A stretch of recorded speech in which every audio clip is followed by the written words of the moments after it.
Hi, listeners. Welcome to Why Walking Matters, the Science Explained. I'm your host, Tatiana. How did you incorporate walking into your routine this week? Or perhaps you tried a new walking method. Share your walking story by sending me a text, or you can go to whywalkingmatters.com and click on Share Your Walking Story. I look forward to reading your stories and sharing them on the podcast. As I look back over the 25 episodes of this podcast, something really powerful stands out. Even though we talked about walking for stress, for joints, for blood sugar, aging, strength, the science kept circling back to the same core benefits over and over again. Different episodes, different goals, but the same core benefits from the same remarkable human movement. So, especially as we wrap up 2025 and plan for the new year, it seems useful to take a moment to highlight the overlapping benefits of walking, to zoom out and see the patterns that keep showing up. Today, I want to step back and look at the bigger picture. One of the strongest overlaps across episodes on stress, mindful walking, and mental health is this: walking helps to calm the nervous system. In the very first episode back in July, I read an article about how to walk away stress that explained how daily walking helps to reduce stress by activating the parasympathetic nervous system, which calms the body and lowers cortisol levels, a key stress hormone. Research showed that walking, especially at a comfortable pace, reduces anxiety, improves mood, and increases emotional regulation. And according to the American Psychological Association, walking improves stress resilience and reduces symptoms of depression. That's why walking helps to calm your thoughts, not just to distract them. The science was also incredibly consistent across episodes on diabetes, weight management, and walking trends. Walking improves how your body processes energy. Studies published in Diabetes Care show that even a 10 to 15-minute walk after meals significantly lowers blood glucose levels compared to sitting. Both the CDC and the American Diabetes Association report that regular walking improves insulin sensitivity and reduces the risk of type 2 diabetes and cardiovascular disease. This means walking isn't just burning calories, it's improving how your body uses fuel. In episodes about knee pain, joint health, walking surfaces, and strength walking or walking to build strength, the same message emerged. Walking doesn't destroy healthy joints, movement protects joints, immobility weakens them. Research published in Arthritis Care and Research found that people who walked regularly had less knee pain and a lower risk of developing functional limitations. Walking increases circulation of synovial fluid, which lubricates joints and nourishes cartilage, while strengthening the muscles that stabilize knees and hips. The Arthritis Foundation actually recommends walking as one of the best low impact exercises for long term joint health. So, contrary to outdated advice, walking doesn't wear out healthy joints, it helps preserve them.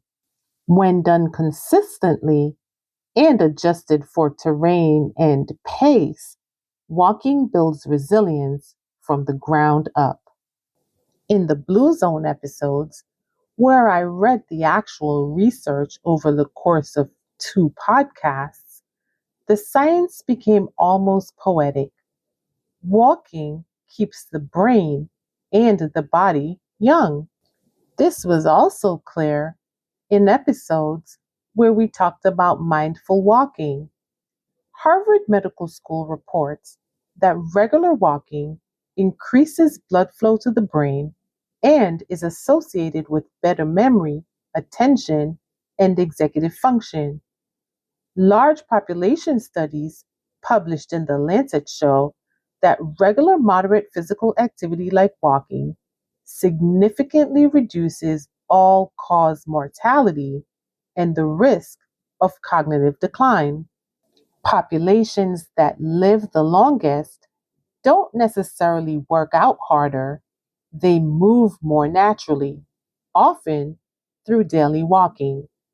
Longevity isn't built in extremes, it's built in habits. From episodes on strength walking and walking methods, one truth stood out. Walking is more than cardio, it's functional strength training. Studies from the American College of Sports Medicine show that walking, especially with hills, intervals, or changes in pace, activates the glutes, quadriceps, hamstrings, and core. And finally, across every episode, styles, surfaces, trends, seasons, one final overlap became clear. Walking works because it fits real life. According to the World Health Organization, consistency matters far more than intensity when it comes to long-term health outcomes. Walking can be fast or slow, short or long, indoors or outdoors, and still deliver measurable benefits. It meets you where you are. Walking meets you where you are and still moves you forward. When you zoom out and look at the science as a whole, walking isn't powerful because it fixes one problem. It's powerful because it supports everything. It's powerful because it supports your heart, your joints, your brain, your metabolism, your mood, and your longevity. And it does it quietly, one step at a time. And as we come to the end of this year and the end of this chapter of the podcast, I keep thinking about this. Walking doesn't demand a fresh start. It doesn't require a perfect plan. It doesn't wait for January 1st. It simply asks you to begin again and again. So in this, the final episode of the year, we're not talking about goals or resolutions or even pushing harder. We're talking about how to carry everything we've learned into the new year intentionally, one step at a time. As this 2025 comes to a close, I want to invite you to slow down with me for a moment. Not stop, just slow down. Because if this podcast has taught us anything since it began back in July, it's that slowing down is often where the real movement begins. Welcome to the final episode of the year of Why Walking Matters, the Science Explained. When I started this podcast in July, the idea was simple. Walking is one of the most accessible, underestimated, but scientifically powerful things we can do for our bodies and our minds. But what unfolded over these months was so much bigger than steps, distances, or even fitness. It became a conversation about how we live. How can something so simple, so overlooked, have such profound effects on our health? Science gave us answers. We explored how walking improves cardiovascular health, lowers blood sugar and insulin resistance, reduces anxiety and depression, supports brain health, creativity, and memory, strengthens bones, muscles, and balance, helps regulate sleep and circadian rhythms. We learned that walking improves fat oxidation and is associated with reductions in visceral fat, which is linked to metabolic disease risk. We learned how walking strengthens the muscles around the knee joint, improves circulation, and reduces inflammation, all factors shown to ease chronic knee pain and support joint function. We also reviewed how different walking surfaces affect joint impact forces and walking efficiency. From that episode, we learned that softer surfaces like grass or dirt trails typically exert lower mechanical stress on knees and hips compared to concrete, which can reduce joint discomfort and cumulative load.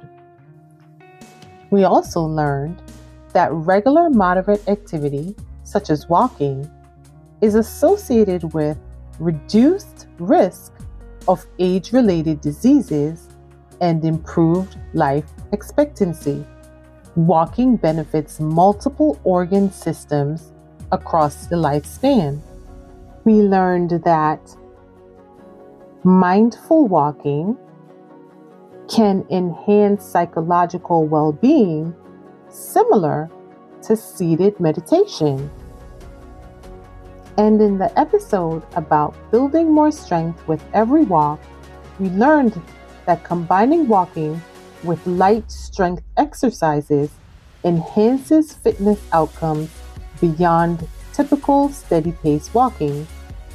In the episode about the health benefits of walking in nature, we explored how walking in natural environments enhances both physical and psychological well-being beyond the effects of exercise alone, such as reducing inflammation and boosting immune function.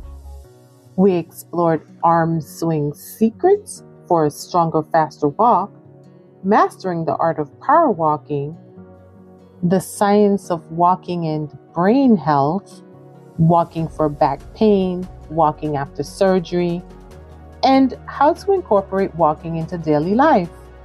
And through it all, science reminded us that movement doesn't have to be extreme to be effective. It just has to be repeated. But beyond the data, walking revealed something deeper. It gave us permission to reconnect to our bodies, our thoughts, our neighborhoods, and sometimes even to ourselves. Somewhere along the way, walking stopped being just a topic. It became a metaphor because walking teaches us progress doesn't need to be fast to be real. You don't need perfect conditions to begin. Pausing isn't quitting. Turning around is still movement, and every step counts, even the hard ones. Walking meets you where you are. No membership, no comparison, no judgment. Just one step and then another. As the year winds down, many of us feel pressure to reflect loudly. Big wins, big failures, big resolutions. But walking reminds us that reflection doesn't have to be dramatic. Sometimes reflection looks like a quiet loop around the block, a moment to notice how your body feels now compared to 6 months ago, realizing you handled stress differently this year, noticing that movement feels less like punishment and more like care.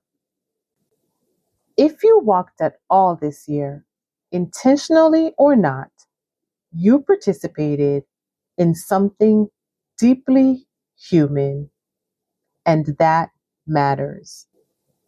As we step into a new year, I don't want to encourage you to walk more.